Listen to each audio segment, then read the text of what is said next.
Hi, this is Dr. Cora Strack again. Cora Strack. I just wanted to talk there about something that was on No Risk, No Reward. Somebody sent me the excellent video there about involving the excellent presenter, and Mr. John Wilson about a recent proposed legislation to do with the reform of the An Garda Síochána's powers. So there doesn't seem to be much media attention given to this, but I think it's very important for ordinary citizens to understand what's going on. So recent research by myself and Miss Maureen Kenny on democratic processes, party control and constitutional practice, including matters arising from recent presidential nomination and electoral processes, has begun to attract serious engagement from independent scholars internationally.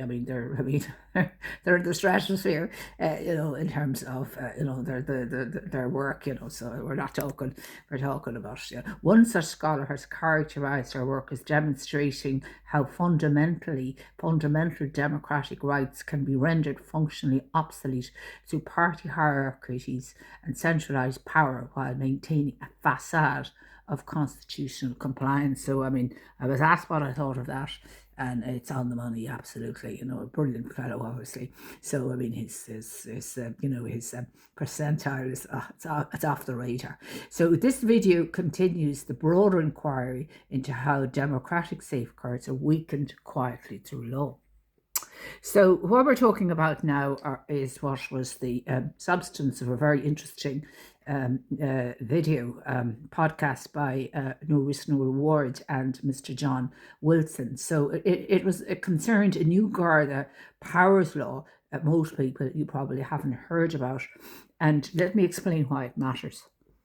Most people in Ireland have no idea this law exists. This is a problem. A new law called the Garda Síochána Powers Bill 2026 is moving through the system right now, and it gives An Garda Síochána very strong new powers over ordinary people's personal devices, phones, laptops, and digital data. The video is about what the law is, why people are concerned, the hypocrisy behind it, and what you can do if you're worried. What is the law in very plain, simple terms?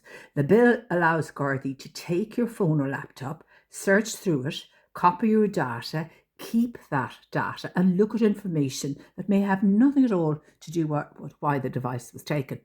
This does not just apply to, inverted commas, criminals. It applies to ordinary citizens, including people who are never charged with anything. Your phone today contains your private messages, family photos, medical and financial information, work material, and your entire personal life.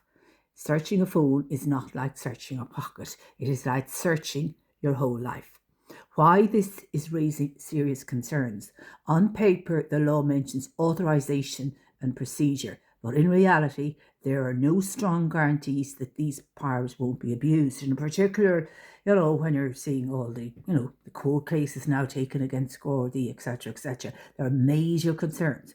There's no convincing evidence that Garda oversight works well in practice, sadly, and Ireland has a long history of problems with Garda accountability and transparency. It wouldn't be the only group where these concerns are raised, but they are particularly powerful positions, and abuse of authority often happens where there is power without accountability or sufficient oversight. So the hypocrisy, and this is the key point, and I don't use that word lightly, believe me, I know what I'm talking about. So I won't go into it, but I know what I'm talking about. Here is something very important that most people don't understand, because I remember this back in 2020, 2021, the police oversight body asked for stronger investigative powers so it could properly investigate Garda wrongdoing. That's the Ombudsman, it's now FISRU.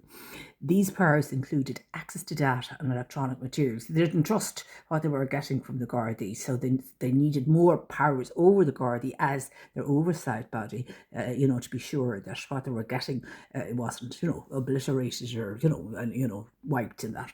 Senior Gardaí figures who have a huge amount of power strongly opposed this. They said the powers were too intrusive, open to abuse, and dangerous. So when these powers were meant to be used to investigate Gardai, they were described as completely unacceptable. Now, fast forward to 2026. New Garda support giving themselves very similar or greater powers over ordinary citizens. The risk didn't disappear, only the target changed. This is why people are calling this hypocrisy. Why people are talking about a police state by stealth, and this is something that Mr. John Wilson made very clearly. And I mean, I have to say that he was making a very strong point here. Why I'm absolutely supporting him in this. I think it was sent to me, and it's a huge issue which everybody needs to know about and what they can do about it. More importantly, as the ordinary member of a democratic state, people feel powerless. No, they're not powerless in this case. Every single citizen can do something. So let me suggest what people can do if they are concerned. Now, this is not any forceful. This is just saying what you can do if you feel that this could affect you in an adverse way going forward. So a police state having all the information available. A police state does not arrive overnight. It happens gradually. When surveillance powers expand, when oversight is weak, when laws are passed quietly, and when media discussion is very limited. The law did not come with a major public information campaign. Many people are only hearing it because the likes of John Wilson is speaking up. He's the nephew of the former Taoiseach, Mr. John Wilson, RIP, he only passed away recently. This is not healthy in democracy, all this media silence. Credit where credit is due. Former Garda whistleblower Mr. John Wilson, nephew of the very exceptionally talented Taoiseach and several ministers, Mr. John Wilson, has publicly raised serious concerns about this law. So has the No Risk No Reward platform. Well, that's